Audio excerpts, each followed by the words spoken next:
At new subject, and it is Old Testament historical books. Old Testament historical books. So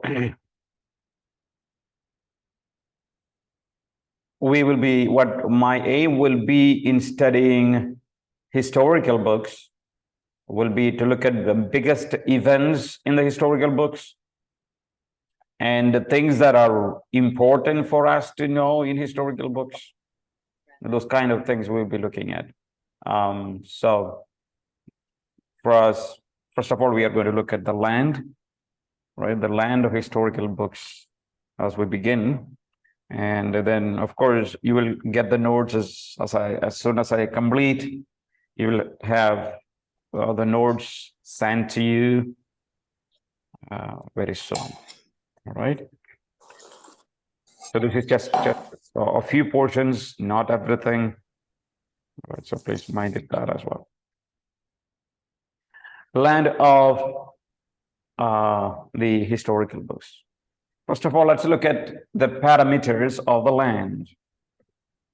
Right, the land, you read that in Genesis chapter 18 and 15, verse 18 to 21. This is what you read.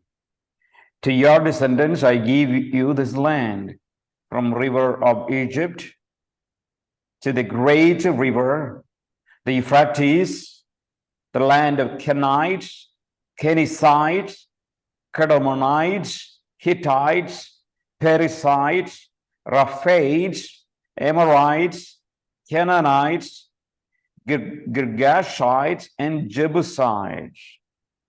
So that is the brief description of the land that God is going to give to Abraham. Second, the most detailed description of this land, he promised land, is given in Numbers, right? Numbers. This is what we read in Numbers chapter 34. When you enter Canaan, the land that will be allotted to you as an inheritance will have these boundaries, right? For that land that they are going to occupy in the land of Canaan, these are the boundaries. Either the southern side will include some of the desert of Zin, along with the border of Edom. On the east, your southern boundary will start from the end of the Salt Sea, cross south of Scorpion Pass, continue to Sin, go south of Kadesh Barnea. Then it will go to Hazar, Adar, and over to Azmon, where it will turn, join the Valley of Egypt, and at end of the sea.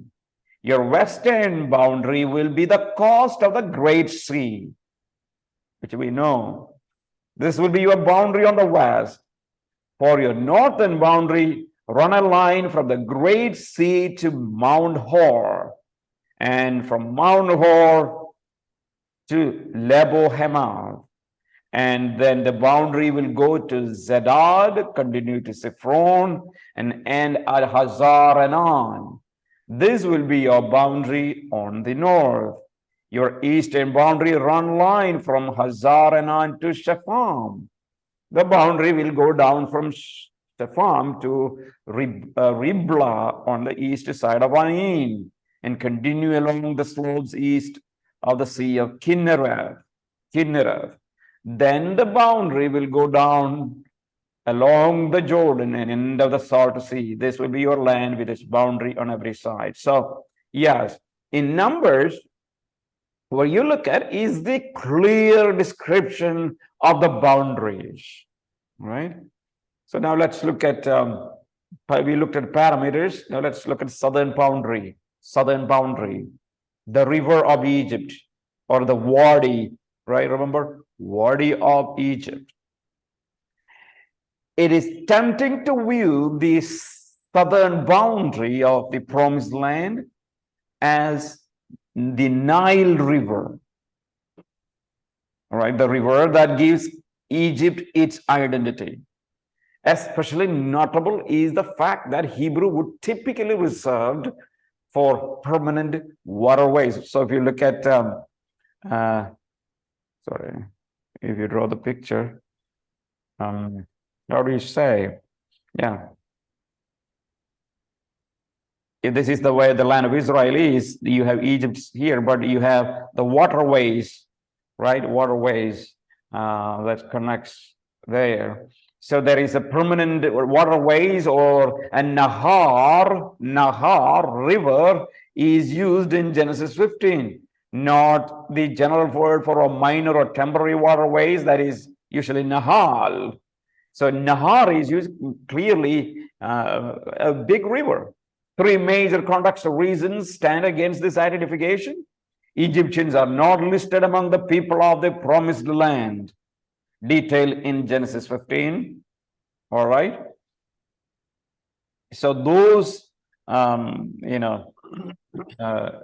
reason why Egypt cannot be included, the Nile River cannot be included as a part of promised land are these. These are the reason. Number one, Egyptians are not listed among the people groups. Number B, dark period of Egyptian sojourn and exodus from Egypt to the promised land make no sense if Nile River Valley is part of the promised land. Third reason, they say, there is no reason to distinguish river of Egypt in Genesis 15 from the Wadi of Egypt mentioned in Numbers 34, which clearly cannot be Nile River. Probably the less distinction is between is overstated. So some people argue, what? No, Egypt cannot be included in the land of Canaan. For that reason, Nile River also cannot be included. Yes, so that means it is more likely then that the river of Egypt, despite the lexical tension, is instead the Wadi El Arish, maybe the smallest river, right? The natural boundary marker viewed traditionally as the northern boundary of Egypt. Most probably may not be, the river is not the Nile River, but the Wadi El Arish, the small river that is connecting to the northern boundary to Egypt. Further detailing the southern border is Exodus 23:31, which specify further that southern border would extend south as far as the northern tip of the Red Sea, supplying Israel a critical for trade. So yes, Egypt doesn't include in the boundary that God promised to Abraham. That's what we need to think here. Northern boundary. Northern boundary. Great River Euphrates. Remember that one. Euphrates River. Some suggest that the northern boundary includes the entire Euphrates River basin, such that the promised land encompasses the entirety of the Fertile Crescent, right? Entirety. Maybe 1 second, let me see if I can bring.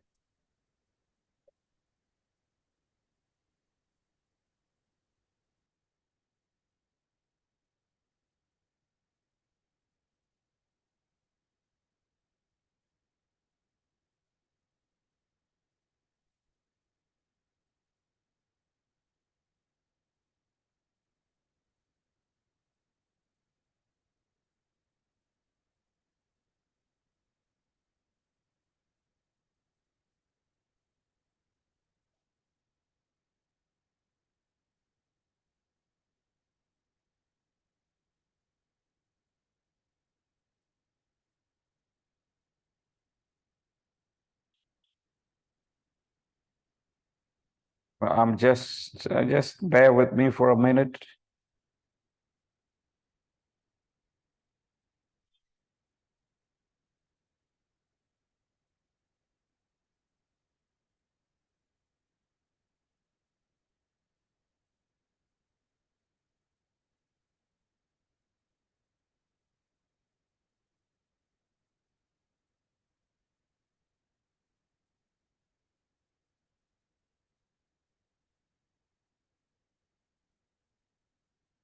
Okay.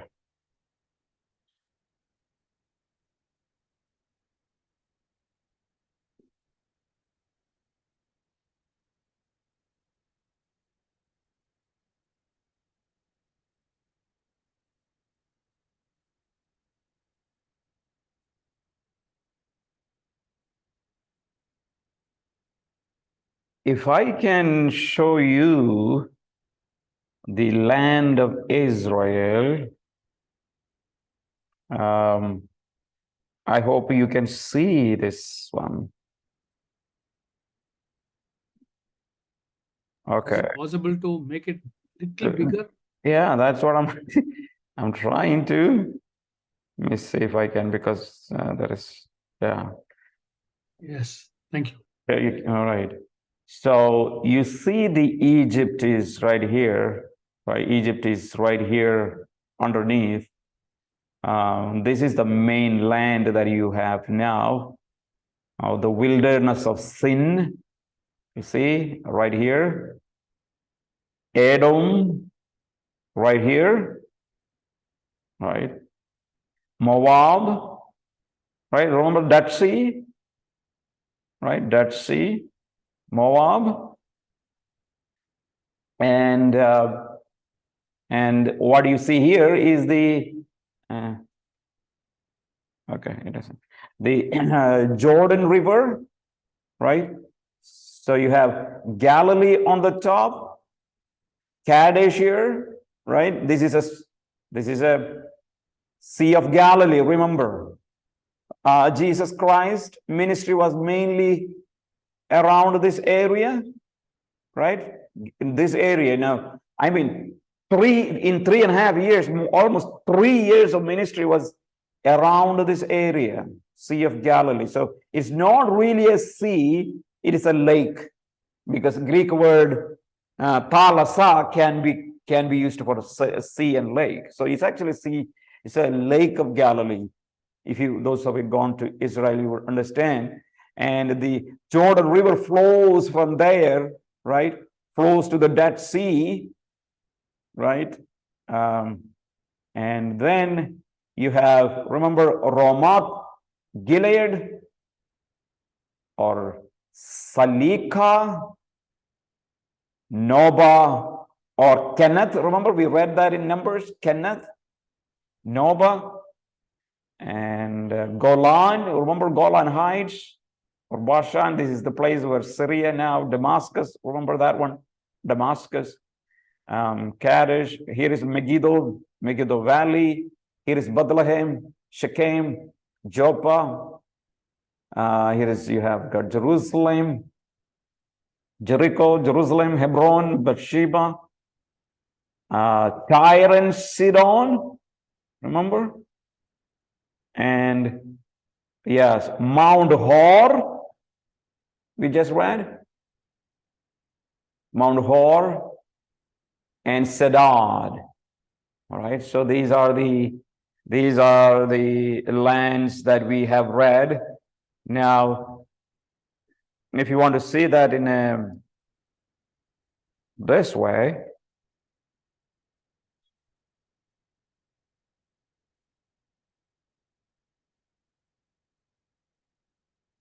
oh, come on. I want to do that. Okay.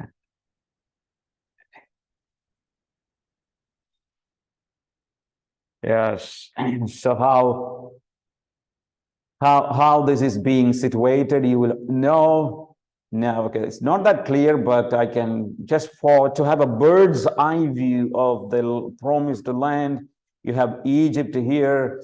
So this is the land that we were talking here, right? This area up to here, up to here. Now these are all part of Syria, part of these are all part of Jordan and other people, other nations now. Something that we need to keep in our mind right now. And this is Cyprus, right? And here is Egypt.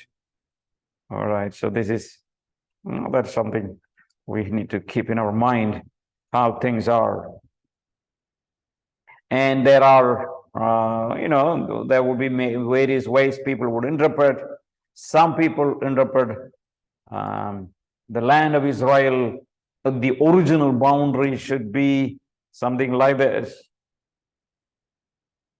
All right. Okay. Something like that. That means it goes all the way. Remember, covering, because it covers the half part of Iraq and goes like this because, remember, the city of Nineveh, even that is part of Iraq. So some people would go up to here. That's what they think. But now the land that you see in Numbers is what I have shown you just now. All right. So I just want you to understand, when we talk about all this land, let's put a picture to that one. You will be careful, right? So the northern boundary, Great Euphrates. Some suggest that northern boundary includes entire Euphrates river basin. Did we look at?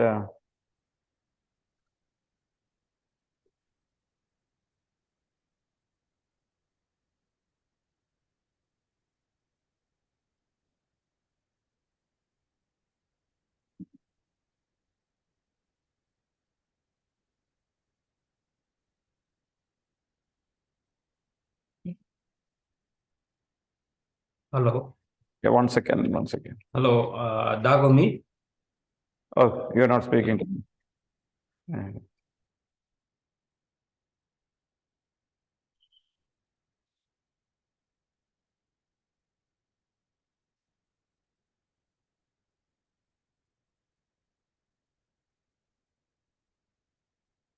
Okay.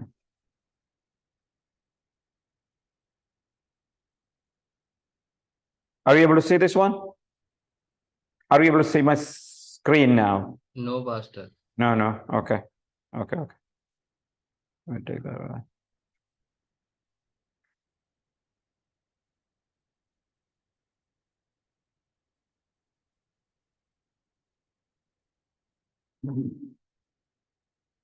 If you Yes, we are able to see. Okay. Yeah. Remember what we have already looked at. You now keep in your mind the place what we looked at. We looked at this area. Remember Syria, Damascus, this area. And here is, if you see the a line like this is the river, Euphrates River. And on the other side, you see Tigris River, right? Tigris River that flows, right?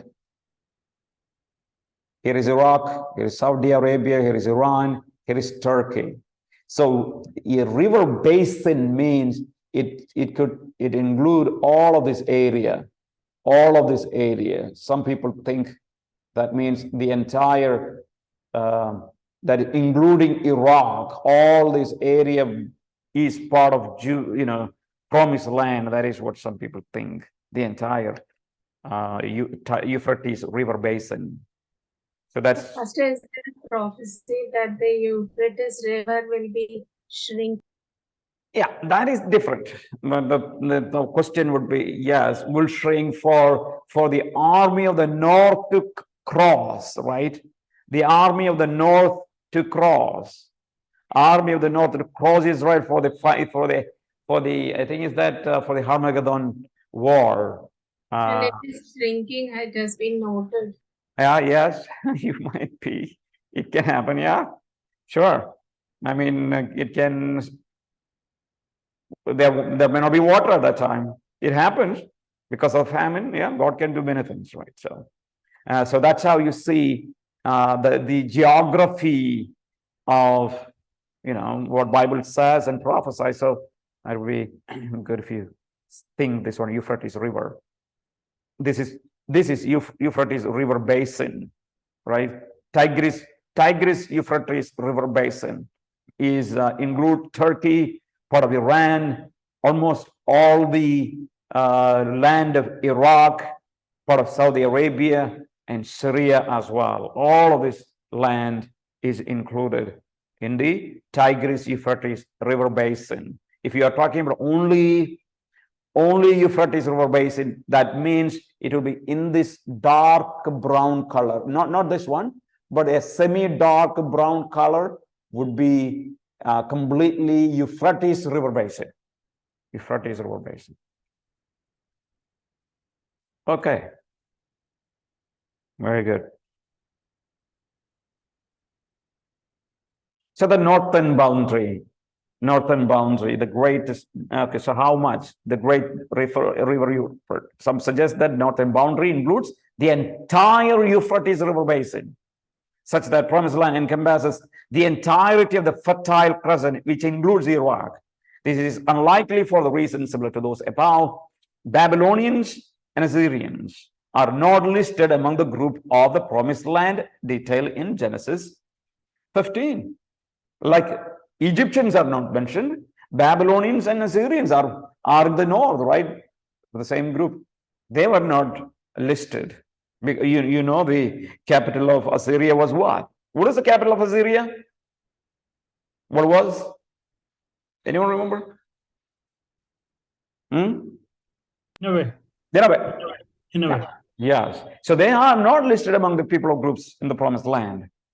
And a curse of exile to Assyria and Babylon, and to the longing to return of the land to the land makes no sense if the entire Euphrates River Valley is part of the promised land, because everyone wants to come to the promised land. So if the entire river is entire river basin is the part of promised land, then why should people return to Israel from Babylon?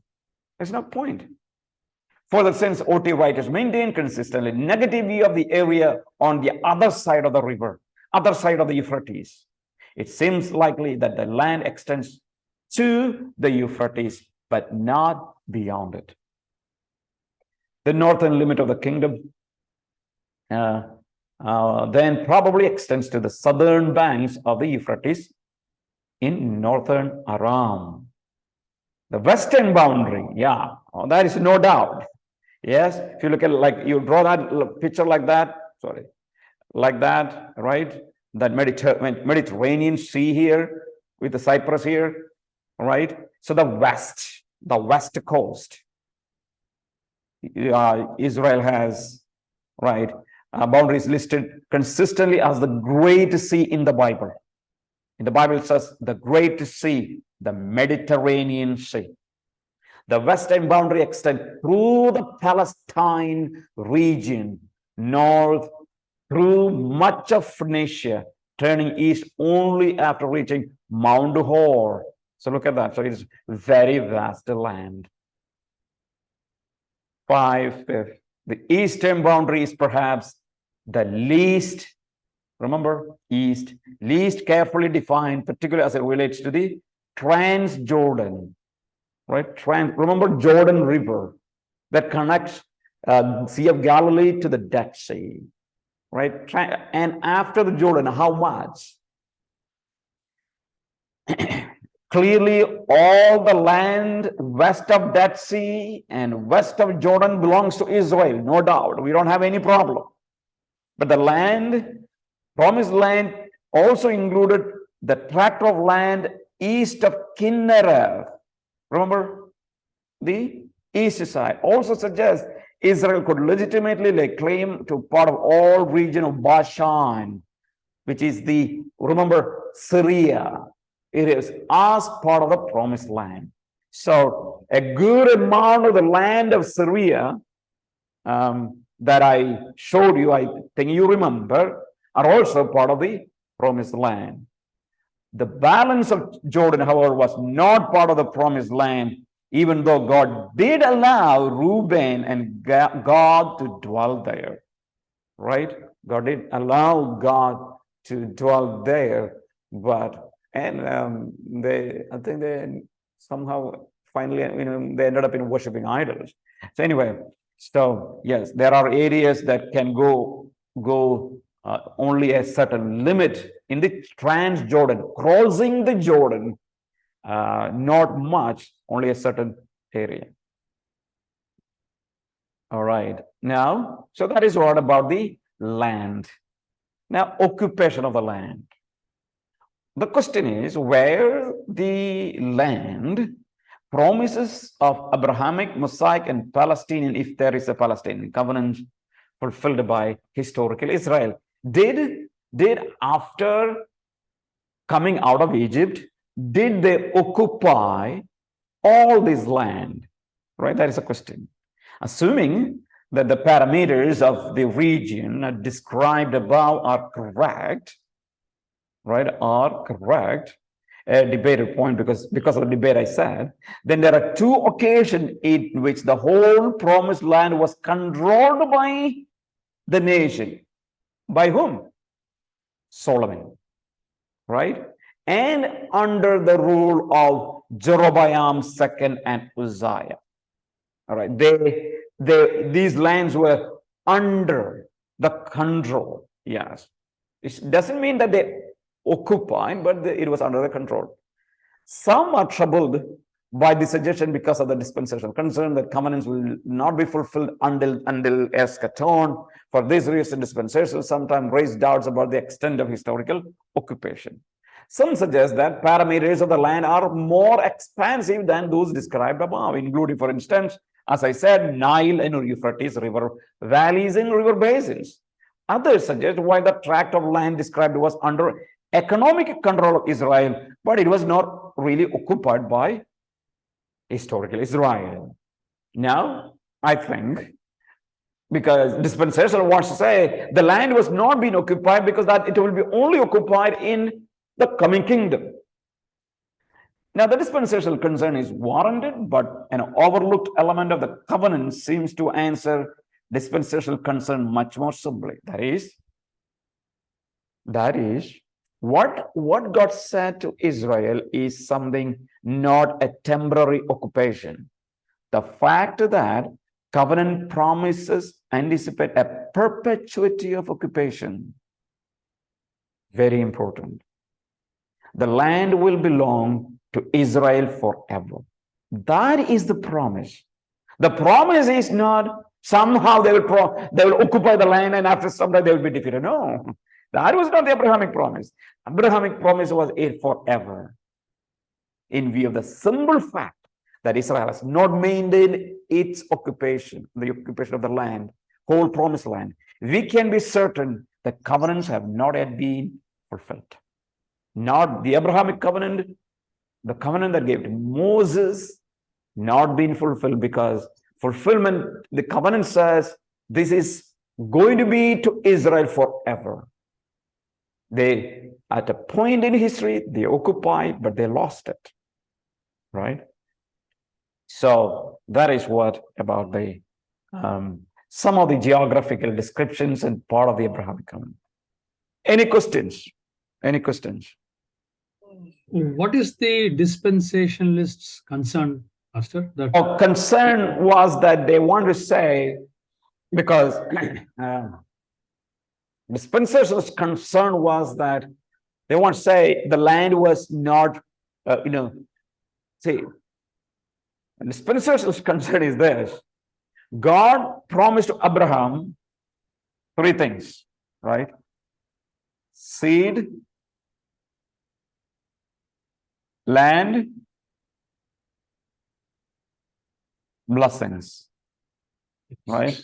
Right, these three things. These are core things that promised to Abraham. Of course, same thing is repeated in Mosaic, all other covenants. This is the foundation of the covenants. So, did Israel have the land? Because this is to connect it together. Once, according to the biblical prophecy, if Israel had the land complete, then somehow Abrahamic promise is fulfilled, right? Fulfilled. So that was the struggle. That was the debate.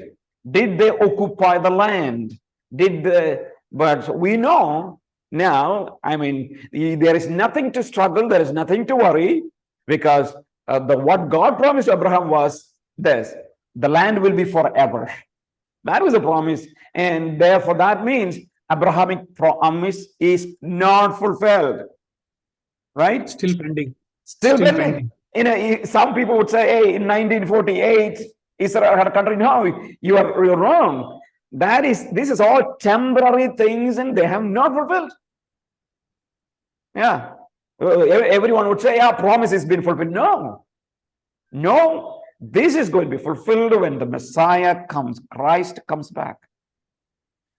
No 1948 will make anything in the biblical pattern of history. Maybe I would be dare to say the same, the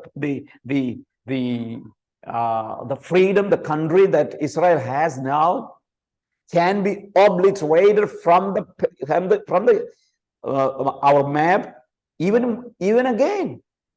If Israel, if God's plan, God can still destroy these people. Still, this 1948 doesn't make, I don't think has got any significance in the biblical plan. It's not significant at all, because this has happened many times. They come, they occupy something, they sin, and they go back again. This has happened many times, right? So this is something that we have to keep in mind. No, Israel's regathering. Some people say, oh, happened in 1948. No, because still Jewish people are there all over the world. All over the world. They have to come back to the land. And that will happen only that final war that Christ does against Antichrist. And then he will gather them. It is Christ who is going to gather people. It's not what British has given some permission to have a portion of piece of the land. No. Never misinterpret the Bible with something you see. Of course, if you watch YouTube preachers, yes, people have no clue, will come up and say all kinds of stories, and which is, if you want to listen, you can listen, but that won't work here. Those are not biblical. That's what I would say. Okay, let me